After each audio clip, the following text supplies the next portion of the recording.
Hello guys! Hello Cancer! Welcome dito sa aking channel, Kapalaran 888.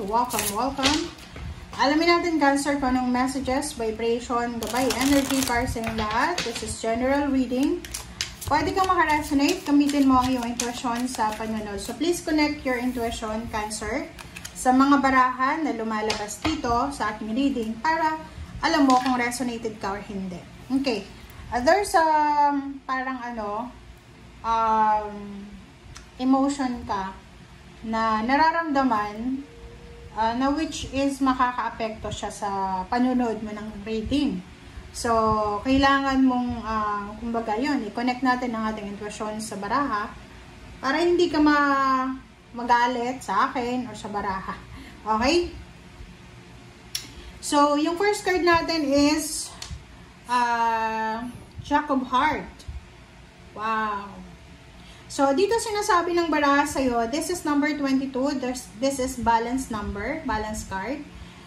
Sinasabi ng barahan na posibleng ikaw ay may matutuklasan na sikreto or may discover ka na isang misteryo or sikreto, yun nga, sikreto, misteryo, or hindi mo alam tungkol sa isang tao. Okay? So, like example, mayroon kang balita na matatanggap about someone. Like yung parang nag-wonder ka lang, nag-iisip ka lang kung anong nangyari sa kanya, ganyan, ganito. So, maybe, yun, makakatanggap ka ng balita or information na tungkol sa taong yan. Okay? Or sa taong medyo parang mysterious para sa'yo. Okay, number 26, number 9.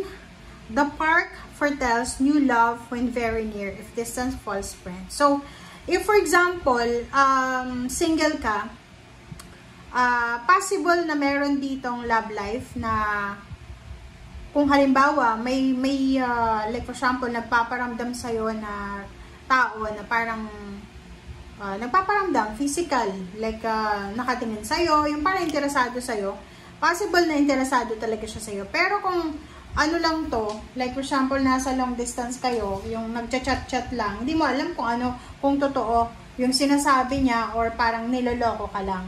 Okay? Alright. So, tingnan natin. Cancer.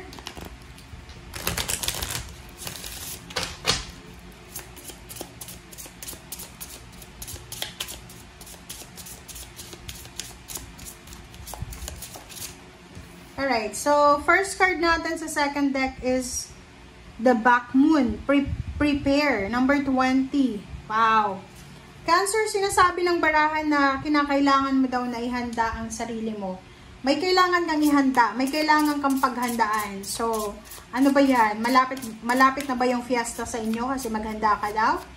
Ano ba? Kailangan mo bang umuwi ng Pilipinas? So, naghahanda ka para sa travel? Nag-a-apply ka ba ng trabaho? So, naghihintay ka ng sagot, confirmation. So, sinasabi ng baraha sa'yo dito na humanda ka, maganda ka. Prepare yourself, prepare your documents, prepare your self. Parang gano'n. Talaga. Okay, next card natin is the Blue Moon. This is Rare Moon. Honoring the past, 31-4. So, sinasabi ng baraha sa'yo na Cancer, okay. Doon sa mga Cancer na parang halimbawa, pwedeng makaresonate ka dito, pero pwedeng hindi. May mga tao kasi na, like for example, pag nakapag-asawa na, parang wala nang pakialam sa pamilya. Parang wala nang pakialam sa kapatid, sa magulang, yung parang ganun. May ganun na tao eh. I know someone na ganun, na parang nag-asawa na, lalo na kapag asawa ng masamang ugali, syempre, diba? Ipagpapalit yung asawa sa magulang, sa kapatid, ganyan-ganito. So, sinasabi ng barahan na kailangan mo i-honor yung nakaraan mo. May kasabihan tayo dito, Cancer, na walang sino man ang makakarating sa kanyang patutunguhan kung hindi siya marunong lumingon sa kanyang pinanggalingan. Diba? Ano yun eh? Sayings yan ng mga matatanda pa sa atin. Diba? Totoo naman yun eh. Kung halimbawa na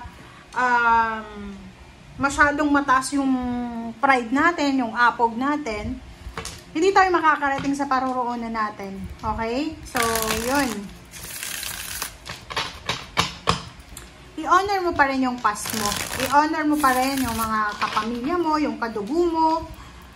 I-honor mo pa rin na lalo yung mga taong tumulong sa'yo. You need to be grateful.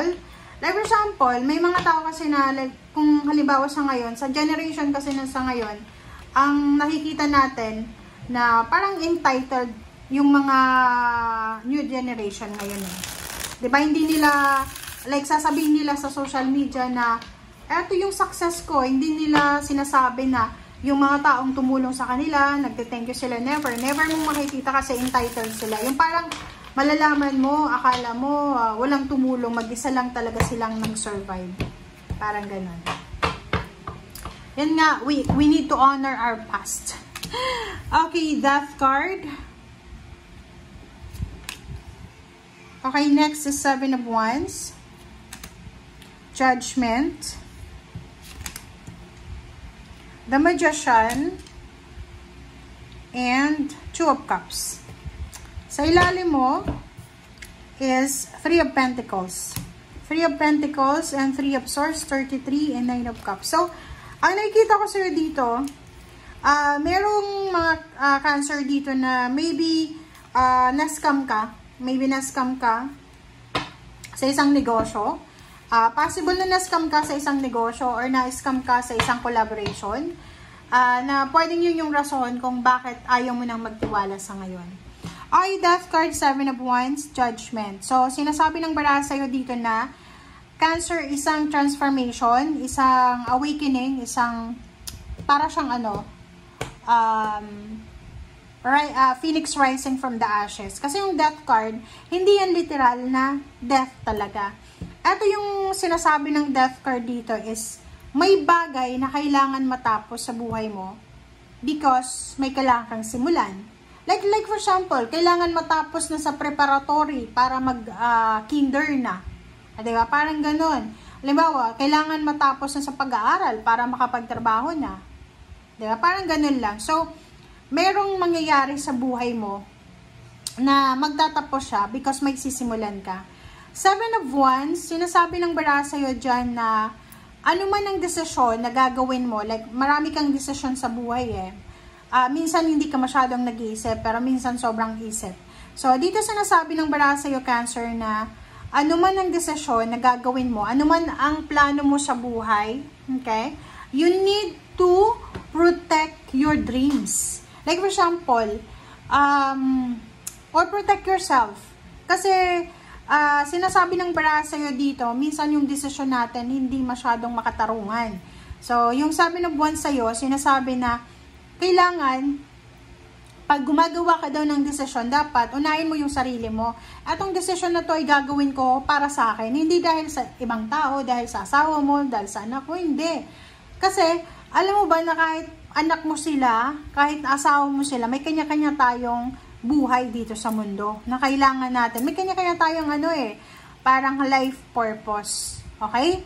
Judgment and Magician, isang unexpected na judgment or result, outcome, answered prayers na posibleng darating sa'yo. So, maybe there's unexpected love life na pwedeng ma-develop. There's unexpected collaboration, business collaboration. There's an unexpected na intimate relationship na posibleng mag-blossom.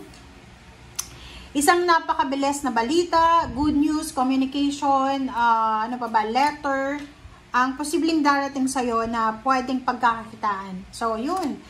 Pwedeng makatanggap ka ng text, ng call from someone na nangangailangan ng serbisyo mo. So, syempre, pwedeng pagkakitaan to. Or maybe inheritance. Maybe may matatanggap ka na balita na may inheritance na kailangan na kunin from the bank, or maybe this is the inheritance from kung saan man na ibinigay sa'yo. Okay? Okay, 6 of Cups and King of Pentacles. So, sinasabi ng baraha na Cancer, possible na may tumawag sa'yo or mayroong kang dating katrabaho, dating mong boss, dating mong employer. Pwedeng tawagan ka and posibleng bigyan ka ng trabaho. Okay? And last card natin ay High Priestess. Makinig tayo sa sinasabi ng ating intuition. Huwag tayong magpadalos-dalos, huwag tayong magmadali, huwag tayong masyadong hard sa sarili natin na kailangan madali, hindi. So, you need to think carefully. Okay? Thank you guys for watching. Bye!